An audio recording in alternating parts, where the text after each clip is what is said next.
Gary O'Neill sacked as Wolves head coach. Gary O'Neill has been sacked as Wolverhampton Wanderers head coach. The 41-year-old only signed a new 4-year deal with the club in August after an impressive first season at Molyneux, but Saturday's defeat against Ipswich Town, an 11th of the 2024-25 campaign, left them 19th in the table, 4 points from safety. Assistant Tim Jenkins, first-team coaches Sean Derry and Ian Birchnall, goalkeeper coach Neil Cutler and analyst Woody Dewar have also departed the club. Wolves chairman Jeff Shaw said in announcing the decision, "We're very grateful to Gary for all of his effort, dedication and hard work during his time at the club, and we wish him and his team the best of luck for the future."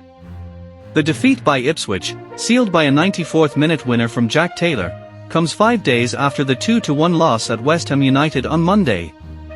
In 16 Premier League games they have now conceded 40 goals. Both those defeats were also marred by ugly post-match incidents, with Mario Lemina clashing with his own teammates and first-team coach Sean Derry at the London Stadium before Mateus Cunha and Ryan Ait-Nouri also reacted angrily following the final whistle in Saturday's game. Lemina was subsequently stripped of the captaincy in what O'Neill called a mutual decision, with Nelson Semedo instead handed the armband. Saturday's result means Wolves have picked up just 3 wins and 14 points across their last 26 league matches, a run of form that began in March. O'Neill has steadfastly defended his players throughout his 16-month reign but pulled no punches after the game in his criticism after yet more poor defending for both goals. Their first goal is unacceptable for Premier League level.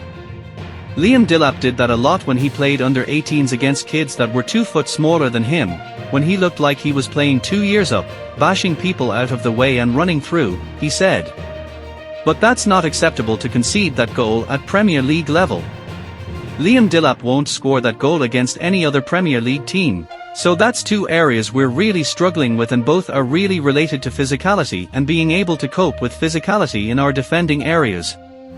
O'Neill becomes the 3rd Premier League boss to lose his job this season after Manchester United sacked Erik ten Hag in October and Steve Cooper exited Leicester City in November. The former midfielder, who made 214 Premier League appearances during his playing career, replaced Julen Lopetegui in the summer of 2023 after a stint in charge of Bournemouth. In his first season with Wolves, he led the side to a 14th-placed finish, recording victories over eventual champions Manchester City, Tottenham Hotspur and Chelsea. He also guided Wolves to the quarter-finals of the FA Cup. Wolves are next in action away at Leicester on Saturday. A manager whose authority had eroded completely. Analysis from Wolves correspondent Steve Madeley. Gary O'Neill's Wolves departure came both quicker and yet more slowly than we expected. Given the horrendous run that his side have been on, 3 wins from 26 league games since the high-water mark of his reign in spring, it should be no surprise that Wolves have chosen to pull the plug.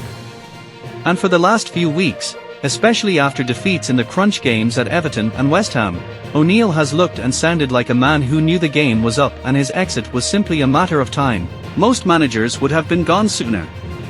And yet just a few days ago noises coming from Molyneux suggested strongly that O'Neill was safe for a while, due mainly to Wolves' inability to attract a new head coach of sufficient caliber to replace him. It seemed that a decision had been made to stay the course and back O'Neill in the January transfer window, so a sudden change of heart on the back of one more defeat, at home to Ipswich Town, represents a rapid about-turn, but the complete loss of discipline both during and after the game told a tale of a manager whose authority had eroded completely, and Wolves have now accepted the inevitable. Thanks for watching this video. If you like this, don't forget like and subscribe this channel. Goodbye.